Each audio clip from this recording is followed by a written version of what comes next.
à tous, je suis content de vous retrouver pour la suite de notre retraite dans ce mercredi saint, notre semaine sainte progresse. Voilà, pouvoir vous retrouver par l'intermédiaire de cette vidéo. Je vous propose tout de suite de commencer, en nous mettant à l'écoute de l'Esprit Saint, disponible à l'Esprit Saint.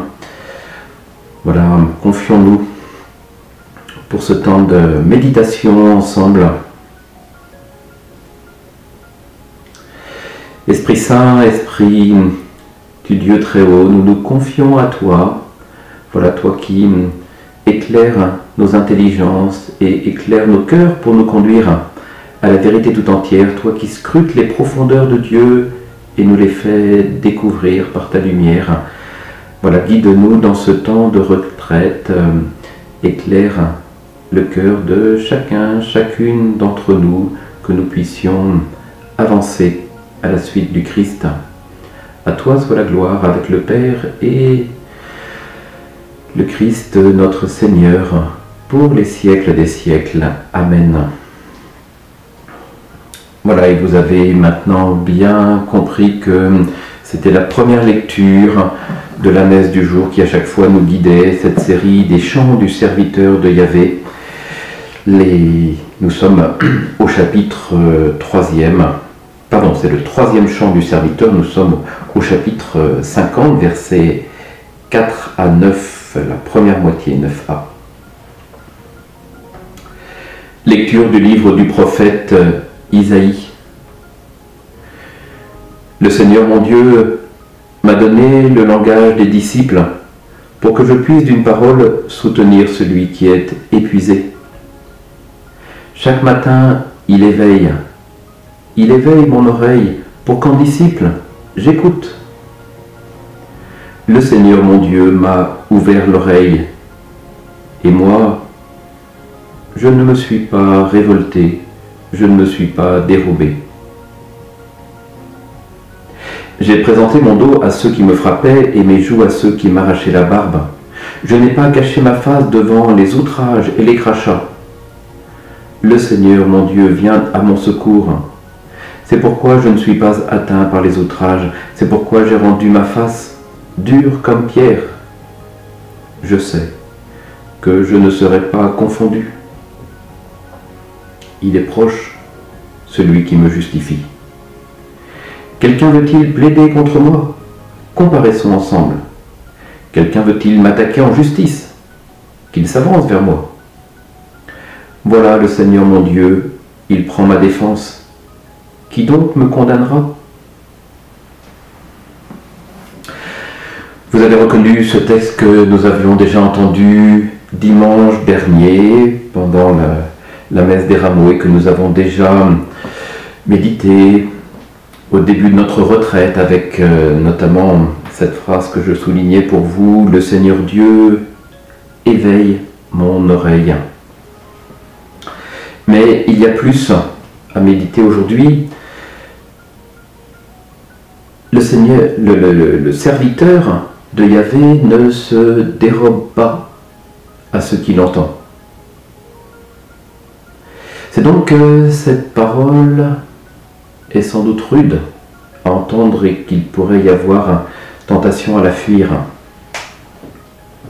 Et d'ailleurs, ce qui est décrit ensuite, c'est bien une persécution, un déchaînement d'hostilité qu'il subit.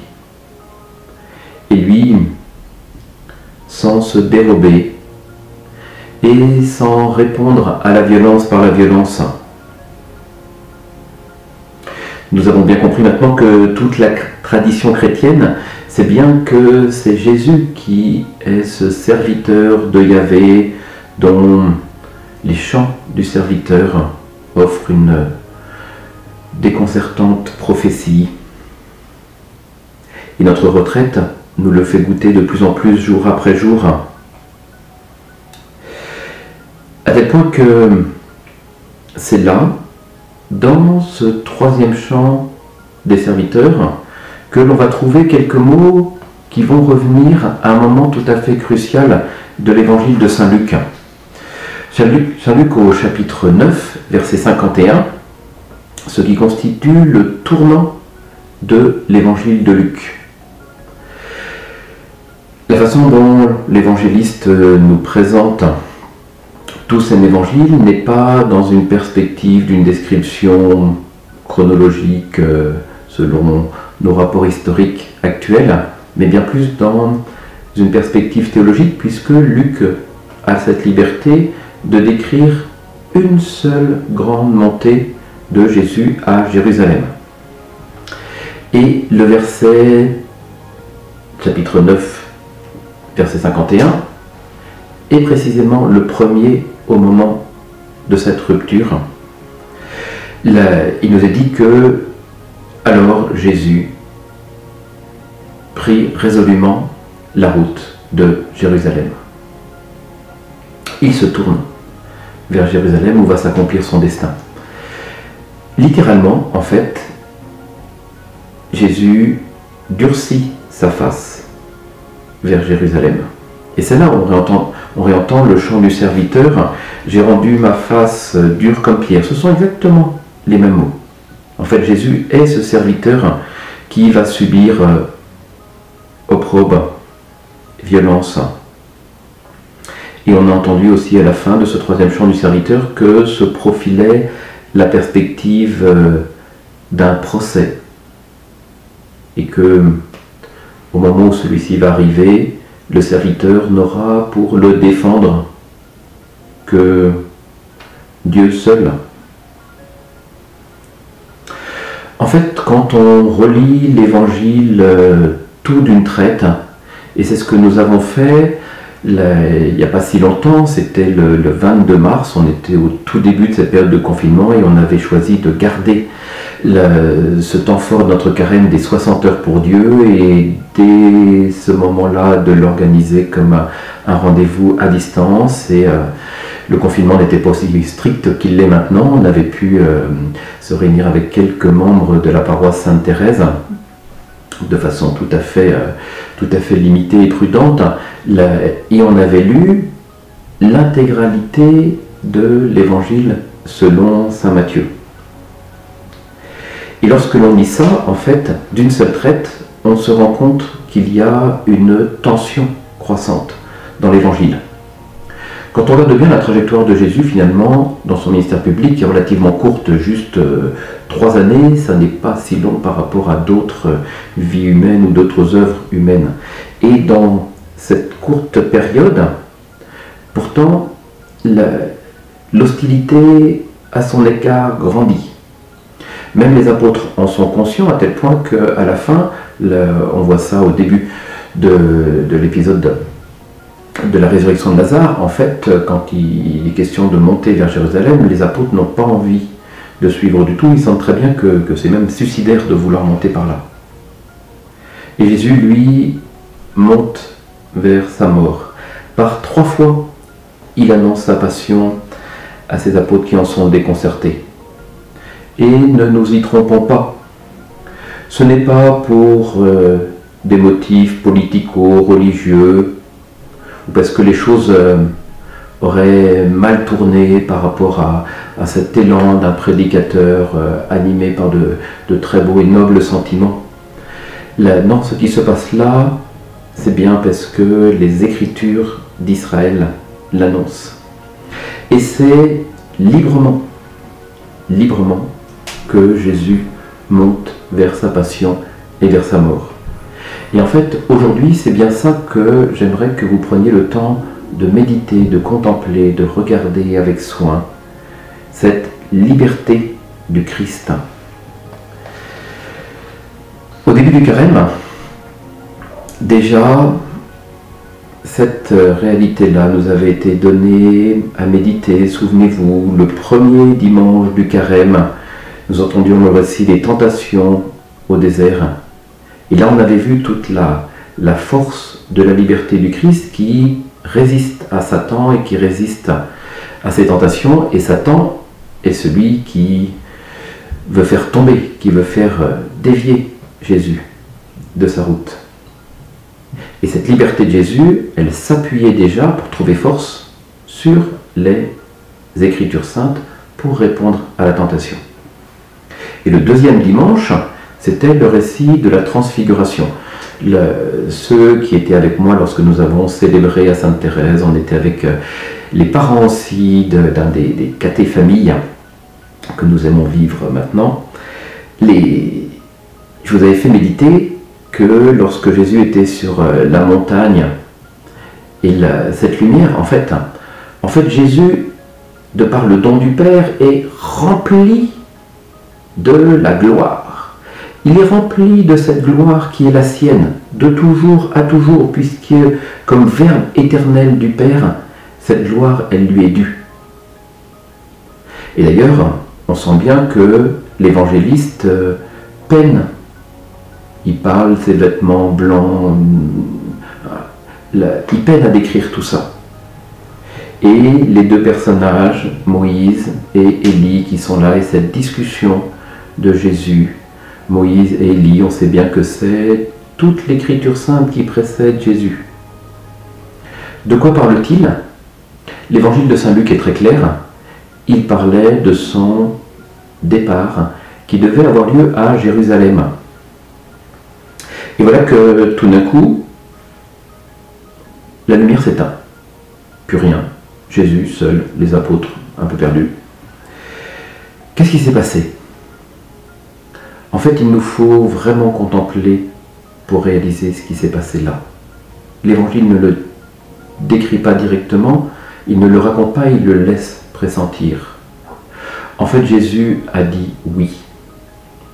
Jésus a consenti à l'accomplissement des Écritures. Voilà cette discussion avec Moïse et Élie. Et en fait, il le sait. Sa montée à Jérusalem est un chemin d'abaissement, de kénose. Il se dessaisit de la gloire qui lui est due pour rentrer dans cette obéissance au dessein du Père éternel dont toutes les Écritures portent le témoignage. Toutes les Écritures d'Israël, mais progressivement, c'est quelque chose qui, dans la méditation, se met en œuvre sur des siècles, et dans la façon dont Dieu accompagne son peuple, c'est progressivement que l'on voit que le dessein d'amour et de salut de Dieu va passer, et très mystérieusement, par la souffrance de l'innocent.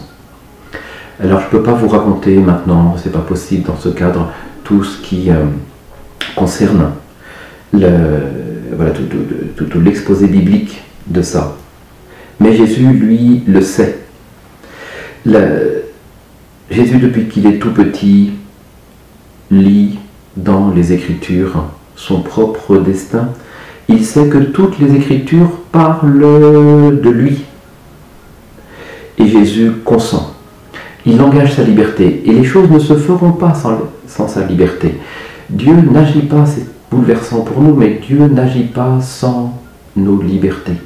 Dieu ne nous traite pas comme des pantins, nous le savons bien. Jésus engage sa liberté. Et d'ailleurs, dans l'Évangile, selon Saint Jean chapitre 10, il y a cette phrase essentielle quand il nous dit « Ma vie, nul ne la prend, c'est moi qui la donne.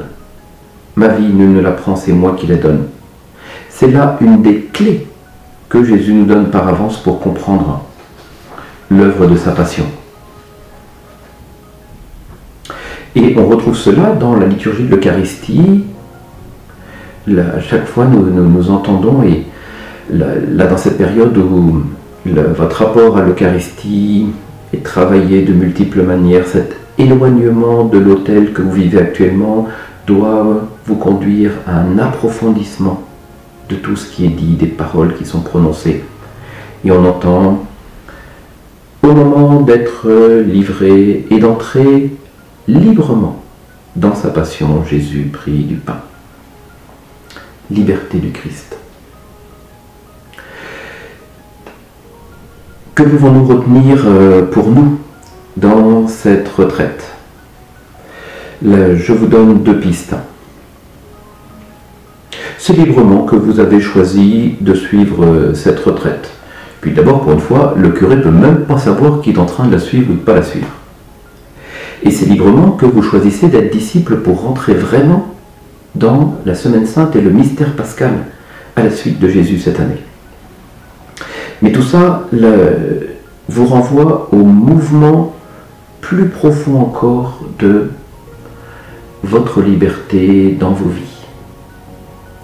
Ta vie à la suite du Christ,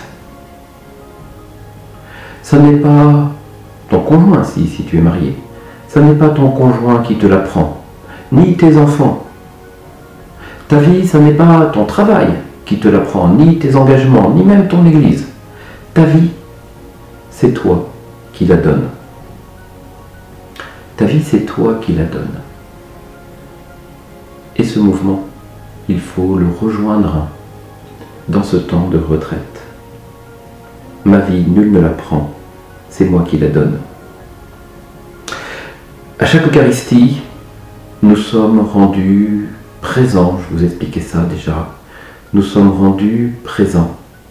Et notamment de l'acte du Christ qui fait de sa vie une offrande d'amour, une libre offrande, et qui s'engage sur le chemin qui va jusqu'au bout de l'amour. Ça va être ça, le chemin de sa passion. Et à chaque Eucharistie, il vient saisir notre offrande, celle qu'on a faite pendant l'offertoire, spirituellement. Notre offrande, peut-être notre pauvre offrande, mais notre belle offrande et indispensable offrande, libre, car personne ne peut la faire à notre place. On peut prier les uns pour les autres. Personne ne peut offrir notre vie à notre place. Personne ne peut être présent à l'Eucharistie à notre place. Parce que à cette offrande que nous faisons, le Christ, dans son offrande, vient nous saisir véritablement. Et c'est une des raisons pour lesquelles nous célébrons aussi régulièrement, aussi fréquemment, la Sainte Eucharistie, pour nous unir au Christ et nous laisser renouveler sans cesse dans cette offrande d'amour. Ma deuxième piste de méditation, c'est, continuons, si vous le voulez bien, encore à regarder un instant ce troisième chant du serviteur, et en particulier le début, puisqu'on réentend « Le Seigneur, mon Dieu, m'a donné le langage des disciples pour que je puisse d'une parole soutenir celui qui est épuisé. » Bref, une parole de réconfort, une parole de consolation. Et comme il y en a besoin actuellement, des personnes autour de nous, notre société, notre monde entier, qu'ils puissent recevoir une parole de réconfort et de réconciliation. Et ça ne sera pas juste une petite réconciliation trop facile, quelques mots qui glissent. Il faut que notre parole, que nos paroles soient remplies de l'Esprit Saint. Le jeudi saint, nous entendrons Jésus dans le discours après la scène nous apprendre à appeler l'Esprit Saint le consolateur. Et donc voilà ma piste de méditation aujourd'hui aussi. Remplissez-vous le cœur des paroles de Dieu, des psaumes, de la parole vivante qu'est le Christ, pour qu'il puisse vous remplir de cette œuvre d'amour et que du coup, cette puissance consolatrice de l'Esprit Saint, elle puisse habiter vos paroles, que vous le demandiez, que vous le désiriez dans vos coups de téléphone, les échanges, tout ce que vous avez, que votre parole puisse être porteuse de l'Esprit Saint comme parole de consolation. Jésus, qui agit toujours librement et dans la puissance de l'Esprit, est précisément la consolation que le Père de toute miséricorde apporte à notre humanité meurtrie et à notre humanité en attente. Je vous souhaite une bonne journée. Ce soir à 18 h, un rendez-vous particulier si vous pouvez, mais c'est en direct et c'est sur la chaîne YouTube de notre diocèse, Vêpres avec Monseigneur Roger, notre évêque, puisque c'était l'heure et le jour où était prévue la messe chrismale, et donc tous les prêtres du diocèse seront unis par YouTube pour célébrer ces vêpres.